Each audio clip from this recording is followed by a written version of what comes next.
Boy was surprised to realize his fake university recruiting hundreds of students. For Bartleby, this is not only a sudden disaster, it was a moral test. Tuition for these students totaled millions of dollars. Faced with this huge sum of money, his friends advised him to abscond with the money, but Bartleby's conscience wouldn't let him. He decided to gather all the students and prepare to reveal the truth of this fiction. But just as he was about to confess everything, one of the students stood up excitedly and expressed his heartfelt gratitude. When I got accepted here, it was the first time my parents ever said they were proud of me. These words touched everyone present. The assembly was originally planned to be disbanded, but it turned into a passionate speech. Shouldn't we all have the chance to be said yes to? At South Harmon, we say yes to you. We say yes to your hopes. We say yes to your dreams. We say yes to your flaws.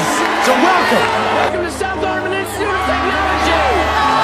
It all started a few days earlier. Bartleby received a list of college acceptances. Many of his classmates got into good colleges. He was the only one who didn't get accepted to any college. On that random afternoon, he had a thought. Since he couldn't get accepted into a college, why not start his own college? He put the notification letter into the photocopier. He took out the logo from the school's logo in a clever color change. Then he put on the name of a fake university. After a simple revision of the introduction, successfully created a college acceptance notice. But just one piece of paper wasn't enough to convince his father. His father was very serious about his son going to college. He believed that college was the only way for his son to succeed. His father pressured Bartleby constantly and warned him sternly that he had to go to college. Bartleby had to fabricate a lie to fake a college letter. To make the lie even better, he contacted a friend who was good at programming and asked him to help him create a fake college website so he could pretend he didn't know anything about it and wait for his father to hand him the notice and then read it out in a serious tone.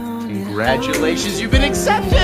His mother's eyes glistened with tears of excitement. He expressed his joy with a warm embrace, but in the midst of this cozy atmosphere, his father's eyes showed a hint of doubt. Bartleby wisely took out the fake website created and skillfully defused the crisis. The father thought it was a good college, so the next day, he handed Bartleby a check for the entire first semester, and it was paid in full. Before he left, his father had a surprise for him. On the day the new semester began, the whole family would accompany Bartleby to college. It was then that Bartleby realized that he was in an impossible situation. He rushed to gather his friends to discuss what to do. He hoped to find a place to pretend to be a college, the only real college-bound read. He was at his wit's end about it, and while they were at a loss, a girl came up with a bold idea. She led the group to an abandoned mental hospital. When they pushed open the dusty doors, there were ruins in front of them. Bartleby was ready to fix the rickety ceiling, yet just as he reached out, a dry body suddenly crashed down. Reed huddled in the corner in terror. His screams echoed through the halls, trying to mask the fear with this piercing note. Bartleby, on the other hand, seemed remarkably calm. After calming his nerves, they began their intense and hectic work. First, they removed the perimeter fence, then they cleaned out the entire space. After days of hard work, South Harmon Institute of Technology finally took shape.